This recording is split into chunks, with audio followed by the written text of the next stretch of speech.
Hello, everybody. You're welcome to Just for Men Africa, and my name is Oyedele David, the founder of Just for Men Africa. And today, we're on a Zoom interview all the way from Lagos, Nigeria. We have with us the CEO and founder of Deloy Consulting, Mr. Oyedele Oyedotun, who runs Deloy Consultancy, a foreign educational placement consultancy firm, and their agents to the ICEF in Germany. He'll be talking to us about his company, what it does exactly, and stick around and we'll be right back.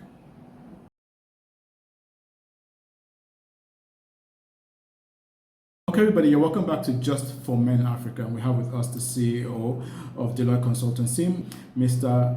Oyedele. You're welcome to Just for Men Africa, sir. Yeah, thank you very much for having me. Okay, sir. So, could you please tell us briefly about your consultancy firm? Exactly what does it do? Yeah, we founded the Deloy Consulting in 2006, and what we do basically is to attend to students that wish to study abroad to further their studies, like undergraduate, postgraduates, and all sorts of things like that, even at PhD level. We don't only do that for them. We assist them all through the visa processing. We assist them through the ticketing part of the journey. And when they get to where they are going, we still ensure that we monitor them till they graduate. Okay, that's interesting. But my next question will be, why is there a need for students or people in Nigeria to go outside the country for education? What's wrong with the educational system in Nigeria? Yeah, there's nothing really wrong with the educational system in Nigeria, but what I can say is everybody desires to have a good life and better life, which includes having a good education. And we cannot do away with the fact that we are colonized by these foreign countries. For instance, Nigeria is colonized by Britain.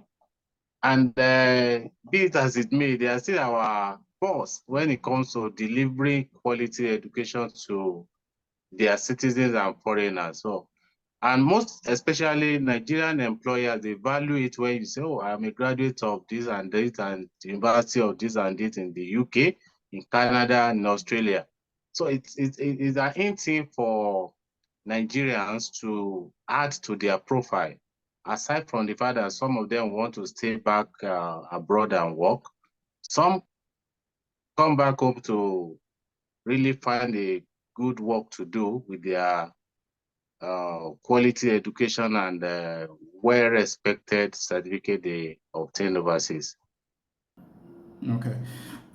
So which countries does your consultancy firm work with?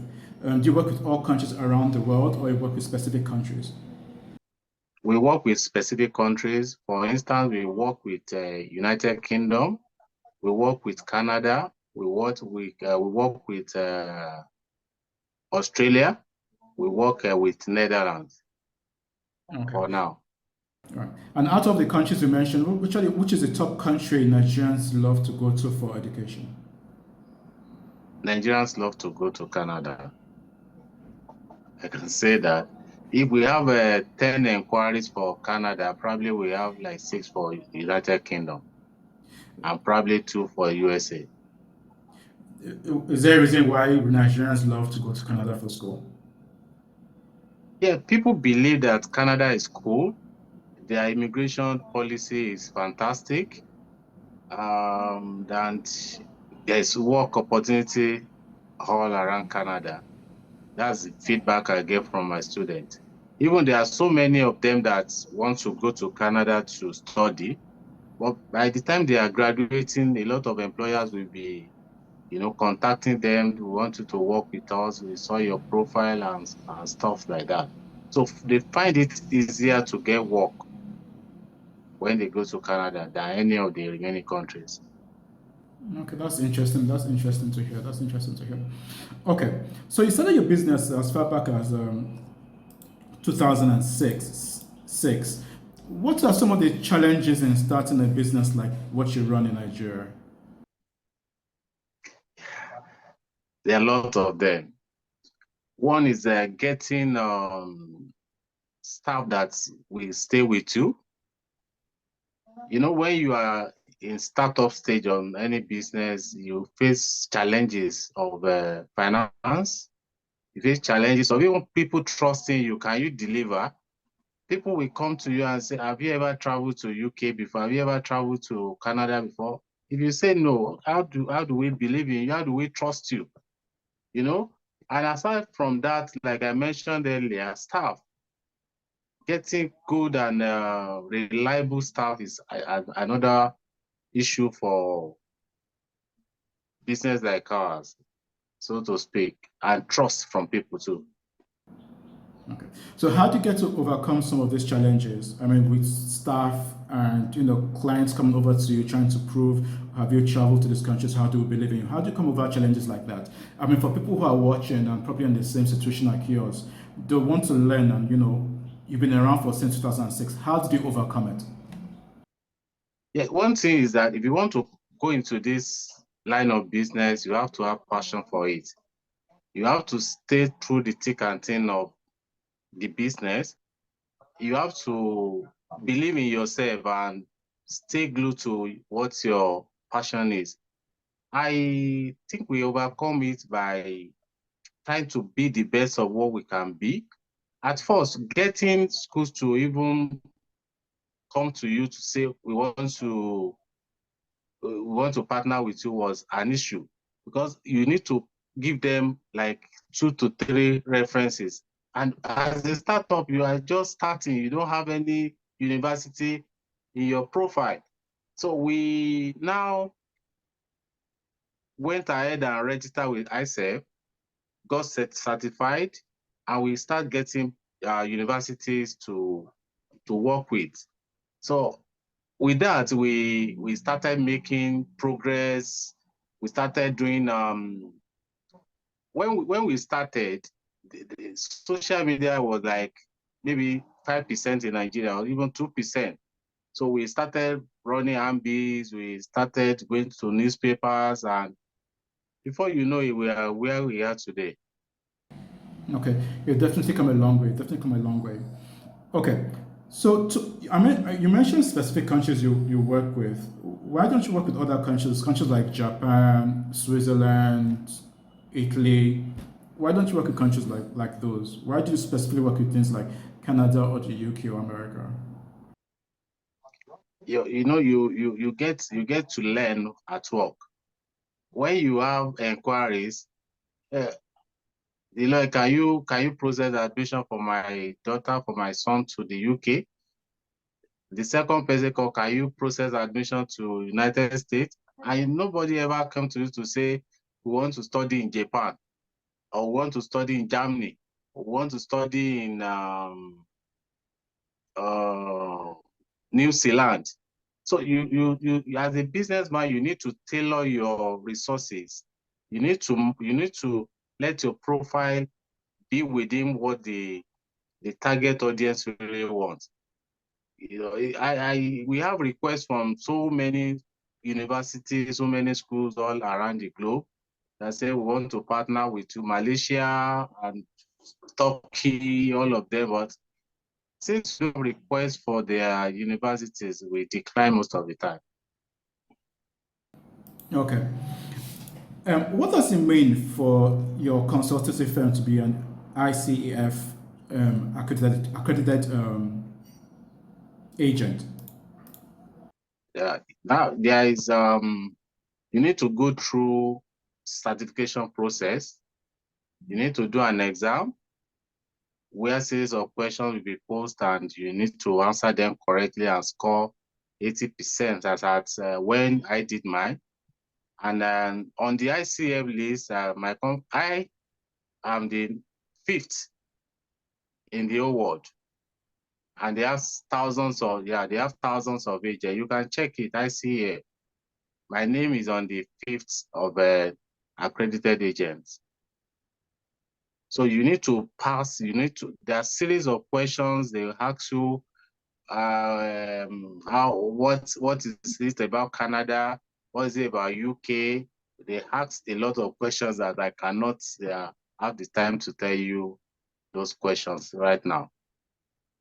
Okay, so what does it take to maintain being fifth on the list? I mean, since 2006. Yeah, you need to participate in their conferences worldwide. They have events in New Zealand, in Australia, Canada, Germany, where they are based, Spain. So you need to at least attend like 2 to 3 of those events in a year for you to still remain their accredited agent. And you need to maintain your the ethical standard of the business must be there. Not be reported by any universities you work for. You just need to be up to date in terms of your ethics and your standards. Okay, that's really great to know. I mean, we're all learning. I didn't know that. And congratulations on being number 5 on the list. I'm not sure it must be a lot of hard work. Thank you. Could you tell, as you round up the interview, could you just tell us some of the things you have learned over the years as a businessman? I mean, not just running your business, but in general as a businessman, been around since 2006.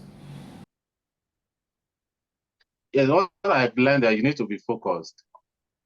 You need to be a master of the game. You need to know more about what you do. You don't, because if your client know even 50% of what you know, that means you are not supposed to be in the business. You need to know like 99% of what the business is about. You need to be able to, you cannot like I went to a training where we were told that you cannot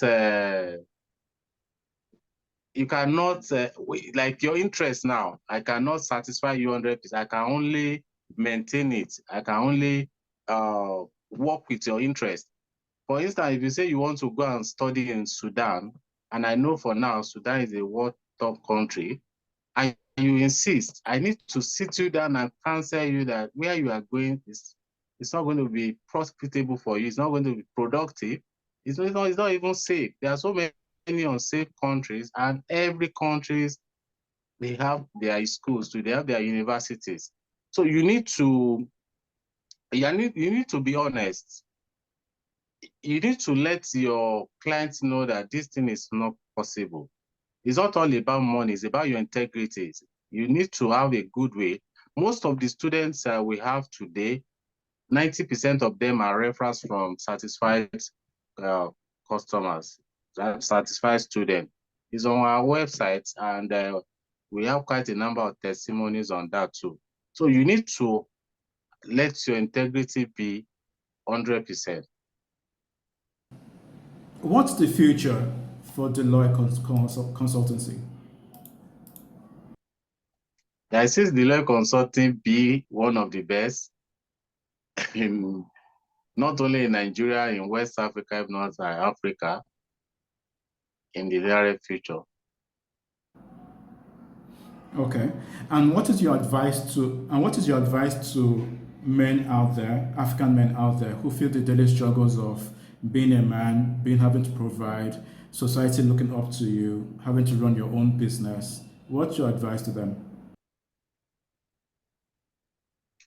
My advice to them, like I said in the early part of this interview, is that sit down at your private moment, look at what you have passion for. It may not be my own line of business. It may be any other thing. Just everybody should have passion for something. And what you have passion for, you should go after it. And don't run away when you are in the trying period of your business, formative period of your business. Stay glued to your passion.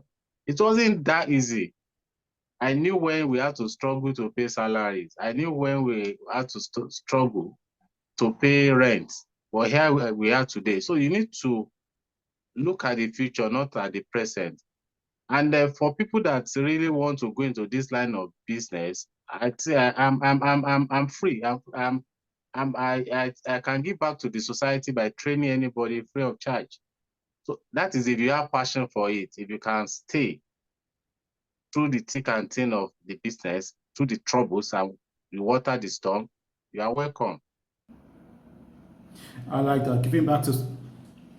I really like that. Giving back to society is definitely lovely. It's a lovely thing human beings should do. People fail to do that and they pass on with their knowledge which they've acquired over the years. Okay, so viewers who are watching, who love the interview, who love to get in touch with your consultancy firm, who love to allow you place their children to universities, could you please give out your contact details so they could contact you? Yes, my official line is +234 70 86 86 0286. Our Instagram handle is apply and study, while our email address info@deloyconsulting.com. Thank you very much, sir, for being on the show with us. Really appreciate it. Wish you all the best, and we look forward to interviewing again in the future. Thank you. All right. And so if you also Thank you very much. And so if you also are watching, don't forget to like, subscribe, tell a friend who knows a friend about Just for Men Africa. And to the next show from Mr. Oyedele and I, it will be bye.